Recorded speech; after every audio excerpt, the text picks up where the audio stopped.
फेरि पनि सम्पूर्ण सहयात्री मनोरमाझ सहयोगको भिख माग्दै उपस्थिति भएको छु, स्वीकारिदिनु होला। र यो भिडियो सम्पूर्ण साथीहरूले पुरै हेरिदिनु होला र सक्दो सेयर गरिदिनु होला। तपाईको एउटा सेयरले हामीलाई भरपूर सहयोग मिल्नेछ। मैले योभन्दा पहिलेको पोस्टमा र योभन्दा पहिलेको भिडियोमा सबै कुराहरू जानकारी गराएको थिएँ। फेरि पनि तपाईहरूलाई जानकारी गराउन चाहन्छु। 3 वर्षको एउटा बच्चालाई छाडेर श्रीमानले 7 वर्षसम्म कमाएको धन सम्पत्ति सबै बोकेर श्रीमती अर्कै केटासँग पहिलो गएको छ, भागेको छ। आज 4 दिन भइसक्यो। त्यो केटीलाई हामीले भेटाउन सकिरहेको छैनौँ। पुलिसमा हामीले रिपोर्ट पनि गराएका छौँ। पुलिसबाट पनि हामीलाई खासै सहयोग पाउन सकिरहेको छैनौँ। तपाईले देख्न सक्नुहुन्छ, मैले तपाईलाई त्यो केटीको फोटो अनि त्यो केटाको फोटो र त्यो केटीको श्रीमान र त्यो केटीको बच्चालाई म देखाउन चाहन्छु तपाईहरुमाझ। हेर्नुस्, त्यो केटीको श्रीमान हुनुहुन्छ यहाँ, त्यो केटीको बच्चा छ, यो 3 वर्षको, एकदम नाजुक अवस्थामा छ। रातभरि दिनभरि रोइरहेको हुन्छ। यसलाई फकाउनको लागि हामीलाई एकदमै गाह्रो भइरहेको छ। सो सम्पूर्ण साथीहरूले यो भिडियो सक्दो सेयर गरिदिनुस्। त्यो फोटो देखाउ त, त्यो फोटो देखाउ त, त्यो फोटो तपाईहरुमा त्यो केटीको अनि त्यो केटाको फोटो पनि देखाउँछु। र प्लिज सम्पूर्ण साथीहरुमा फेरि पनि सहयोगको भिख माग्छु। सम्पूर्ण सहयात्री मनहरूले यो सहयोग गरिदिनुस् र त्यो केटा त्यो केटी नेपालको र इन्डियाको कुनै पनि कुनामा गएर लुकेर बस्न नसकुन्। तिनीहरूलाई पकड छोपेर तिनीहरूलाई सजाय दिलाउन हामीले सकौं। प्लिज सम्पूर्ण साथीहरूले यो भिडियो सेयर गरिदिनु होला है, बिन्ती अनुरोध गर्न चाहन्छु। र तपाईलाई त्यो केटाको अनि त्यो केटीको फोटो देखाउँछु है त। यो केटो हो, तपाईले हेर्न सक्नुहुन्छ। यो भिडियोमा त्यति राम्रो देखाइरहेको छैन तपाईहरुलाई। यो केटा हो हैन।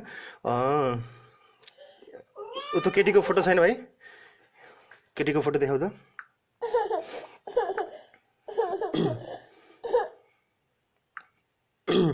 सम्पूर्ण सहयात्री मनहरूले प्लिज सक्दो सेयर गरिदिनु होला। तपाईको एउटा सेयरले हामीलाई भरपूर सहयोग मिल्नेछ। यो केटी हो, यो भिडियोमा त्यति राम्रो देखाइरहेको छैन, त्यति क्लियर देखाइरहेको छैन। तपाईलाई यो भन्दा पछिल्लो पोस्टमा तपाईहरुलाई यसको केटीको अनि यो केटाको हरेक कुराहरू म तपाईहरुलाई जानकारी गराउने छु। फोटोहरू यो राप्ती साहित्य चौतारी.com बाटै म अपलोड गर्ने छु। सो सम्पूर्ण साथीहरूले यो भिडियो सेयर गरिदिनु होला र त्यो केटा अनि त्यो केटीहरूलाई कुनै पनि ठाउँमा तपाईहरुले देख्नुभयो भनेपछि प्लिज मसँग सम्पर्क गरिदिनु होला। मेरो फेसबुक आइडी रहेको छ KHUBI खुबी POKHREL पोखरेल। खुबी पोखरेलको नामबाट तपाईले सर्च गर्नुभयो भनेपछि मलाई पाउन सक्नुहुनेछ। र मेरो नम्बर पनि तपाईहरुलाई दिन्छु। मेरो नम्बर रहेको छ अगाडि +91 लगाउनु होला, इन्डियाको कोड। त्यसपछि 9929417554 मेरो नम्बर रहेको छ। 9929417554 मेरो नम्बर रहेको छ। तपाईहरुले कुनै पनि ठाउँमा देख्नुभयो त्यो केटी केटालाई भनेपछि मसँग तुरुन्तै सम्पर्क गरिदिनु होला। यो भन्दा पछिल्लो पोस्टमा तपाईहरुलाई म त्यसको फोटो अनि केटीको फोटो केटाको फोटो र त्यसको सबै कुराहरू जानकारी गराएर म तपाईहरुमाझ पस्किने छु।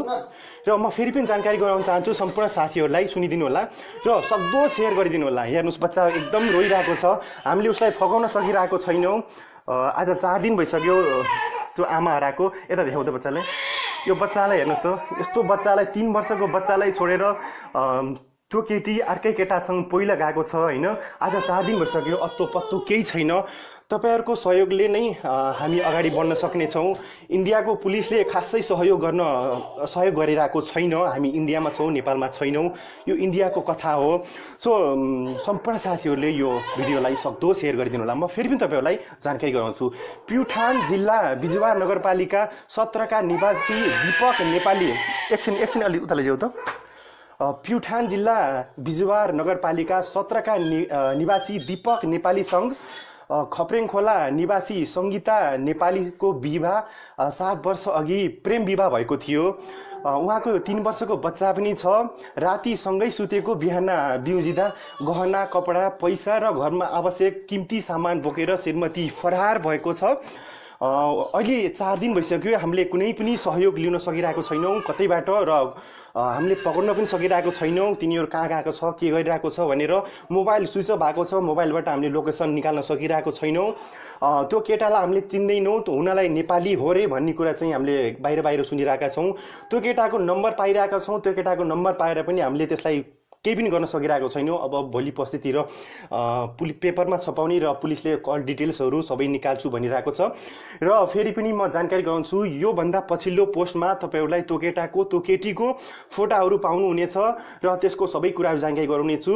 तपाईँहरूले त्यो केटा र त्यो केटीलाई कुनै पनि ठाउँमा देख्नुभयो भनेपछि प्लिज प्लिज प्लिज तुरुन्त मसँग सम्पर्क गरिदिनु होला। मेरो फेसबुक आइडी रहेको छ खुबी पोखरेल, KHUBI खुबी POKHREL खुबी पोखरेल सर्च गर्नुभयो भनेपछि मलाई भेट्नुहुनेछ।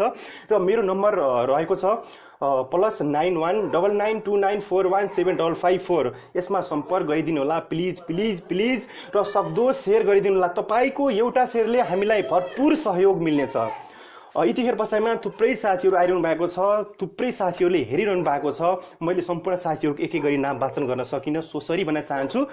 प्लिज सक्दो सेयर गरिदिनु होला। हरेक नेपालीमा यो भिडियो पुर्याइदिनु होला, ताकि एउटा जनचेतनाको लागि पनि जारी हुनेछ र त्यो केटा केटी पक्र्नको लागि एकदम सजिलो हुनेछ। प्लिज प्लिज प्लिज सक्दो सेयर गरिदिनु होला। र योभन्दा पछिल्लो पोस्टमा म त्यो केटीको फोटो पठाउने छु। सरी, फोन आएर डिस्टर्ब गरेको अवस्था हुनुपर्छ, माफी चाहन्छु। तपाईँहरूमाझ मैले त्यो केटीको फोटो अनि त्यो केटाको फोटो पठाउने छु। सबै कुराहरू जानकारी गराएर प्लिज त्यो केटा त्यो केटीलाई कुनै पनि ठाउँमा देख्नुभयो भनेपछि तुरुन्तै मलाई जानकारी गराउनु होला, बिन्ती अनुरोध गर्न चाहन्छु। र सक्दो सेयर गरिदिनु होला। यो भिडियो हरेक नेपालीले हेरोस् र त्यो केटा त्यो केटी कुनै पनि ठाउँमा गएर लुकेर बस्न नसकुन्, तिनीहरूलाई सजाय दिलाउन हामीले सकौँ। र यो भाइको जो सम्पत्ति उसले लगेर गएको छ, गहनाहरू, कपडाहरू, कीमती सामानहरू, मोबाइलहरू, हरेक चिज बोकेर लगेर गएको छ।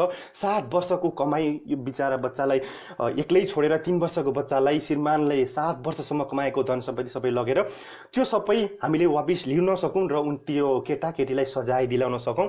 प्लिज म फेरि पनि हात जोड्छु, सक्दो सेयर गरिदिनु होला, बिन्ती अनुरोध गर्न चाहन्छु। अबको बसाइमा हजुर माझबाट ओझेल परे थुप्रै साथीहरू आइरहनु भएको छ, एक एक गरी नाम वाचन गर्न सकिनँ।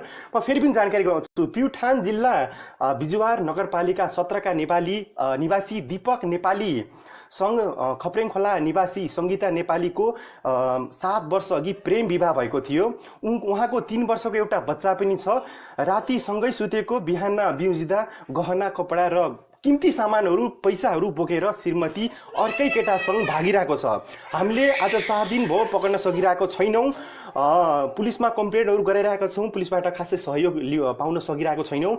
मैले यो बोल्नुभन्दा पहिले मैले यो भिडियोमा फोटोहरू पनि देखाइरहेको छु, यो बच्चाको फोटो पनि देखाइरहेको छु, भिडियो देखाइरहेको छु। र यो मैले योभन्दा पछिको पोस्टमा हेर्नु होला र योभन्दा पहिलेको पोस्ट पनि हेरिदिनु होला। मैले त्यो केटाको त्यो केटीको फोटो पठाइरहेको छु। त्यो केटीको फोटो मोबाइलमा सेभ गरेर राखिदिनु होला। कुनै पनि ठाउँमा तपाईँले देख्नुभयो भेट्नुभयो भनेपछि तुरुन्त जानकारी गराइदिनु होला। तपाईँले सक्दो सेयर गरिदिनु होला। हरेक नेपालीको माझ यो भिडियो पुर्याइदिनु होला, हामीलाई भरपुर सहयोग मिल्नेछ तपाईँको एउटा सेयरले गर्दाखेरि।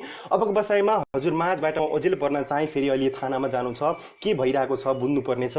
र त्यसको लागि हामी एकदम अगाडि बढिरहेका छौँ। भोलि पर्सितिर पेपरमा छपाउने पनि एउटा हामीले सोचिरहेका छौँ र समयले साथ दियो र पेपरमा छपाउन सक्यो भनेपछि पेपरमा छपाउने पनि प्लान गरिरहेका छौँ। किन भनेपछि यो बच्चा यो भाइले 7 वर्षमा कमाएको पैसो त्यो केटी माझबाट ल्याउन सकौँ र यो बच्चाले हरेक कुराहरूमा जानकारी गराइसकेँ। अबको बसाइमा हजुर माझबाट ओझेल परे। ओके बाबाई, सक्दो सेयर गरिदिनु होला प्लिज, बिन्ती अनुरोध गर्न चाहन्छु।